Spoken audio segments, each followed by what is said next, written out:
welcome back to another Money Tip Monday. Today we're going to be talking all about mattress money. And not the kind of money that you're thinking, not like selling your mattress for money. It's actually what people do with their money, like hide it under their mattress that I'm talking about. It's kind of crazy, and it's definitely something that I face on a regular basis when it comes to home finance. So please note that this video is it's super important because I really feel that I have to get out there why it's important to keep your money in the bank, and not just in the bank, right? Not in just a checking and a savings account. How to protect you against inflation, because our money is worth less and less every day, and I want to make sure that you guys always have the maximum buying potential. Now, before we get into all of that, guys, will you please subscribe and definitely like this? It helps me know that what I'm doing is really providing value. So back to mattress money. Now, it's kind of a funny term, and some of you are scratching your head going, why am I watching this? But I promise you there's some valuable tidbits regarding inflation coming up. And then there's the other half of you going, oh my God, I hope they don't know where my stash is. You definitely need to keep watching this video. So there's so many reasons why I am not a fan of keeping your money at home. And yes, you can tell me how the banks charge you X and they, one time took out X number of dollars, and it is not a perfect system, but let me tell you that it is insured, it's protected. We've had a really good banking system since 1933, and even though we've had issues like the Great Recession, it's nothing in comparison to somebody robbing your house burning down. You put yourself in a position to be victimized, and I would never, ever, ever want that for any of you. Now, the last reason why I absolutely do not think it makes any sense to keep your money at home is because of the word inflation. It's essentially the cost of depreciation and purchasing power that the dollar has year over year. On average, that's somewhere between 2 and 3%. Right now, I think it's at 2.13%. And what that means to you is that $100 today is worth $98 next year, and that $98 a year from then is going to be worth $96. Okay, so we're losing a lot of cash year over year by just keeping it in things like your safe at home and a regular checking and savings account that doesn't have any interest-bearing features. Now, on to how to protect those funds.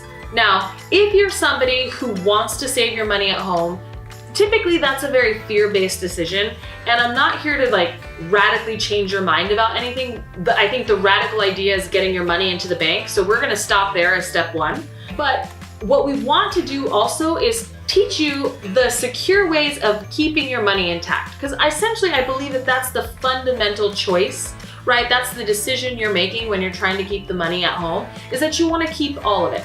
Right? So I'm not going to talk to you about what to do in terms of investments, but I am going to talk to you about what types of things you can put your money into that will give you access to it when you need it and protect you against inflation. So I'm going to start with the most secure, and then I'm going to go into a little bit risky, okay? So the very first ones that I think you should check into are interest-bearing savings accounts, money market accounts. Okay, you can find a bunch of these online. Check out the banks, make sure that they're free on annual fees and that there isn't a deposit amount that you have to keep in the bank. But you want to make sure that the savings account itself has around a 2% interest, right? Because then it protects you against inflation. Now, the next type of investment is called a CD, or a certified deposit. Now, a certified deposit typically means that you're giving the bank access to your funds for an extended period of time. So you can do it for 1 year, 2 years, 3 years, I think they go up to 10 years. Honestly, we'd have to look at this. But basically you're saying that to a bank, hey, I'm not gonna touch these funds, and if I touch these funds, I'm gonna pay a penalty, or I'm gonna pay back the interest, right? So you still have access to the funds, but the preference, if you aren't gonna need anything, if you aren't making large purchases, is to put this money away.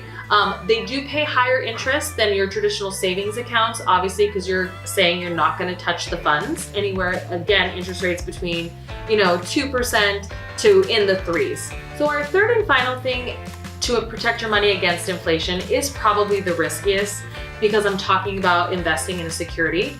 But I will tell you that It's overall the safest way. It's actually how I personally got started in investing, and it's through government securities. Every year the government breaks out their securities in the forms of bonds, bills, and notes, and the difference between those is just the length of the maturity time. But essentially you're buying these government securities at a discount and saying that you're going to loan the government money for X number of time, and then during that time they pay you interest on a semi-annual basis.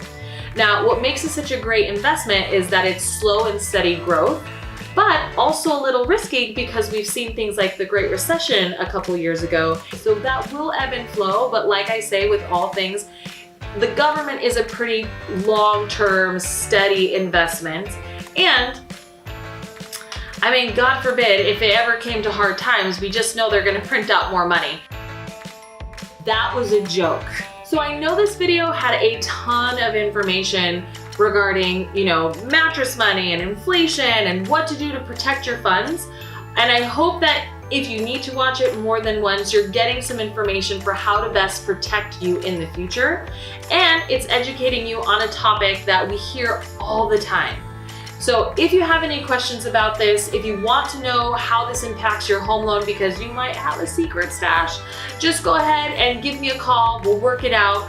There are plenty of ways to secure cash funds for a down payment on a house. But if you're looking to save yourself some stress, let's plan ahead and accordingly. So look forward to you guys tuning in to another Money Tip Monday. Thank you so much. Don't forget to subscribe and to like.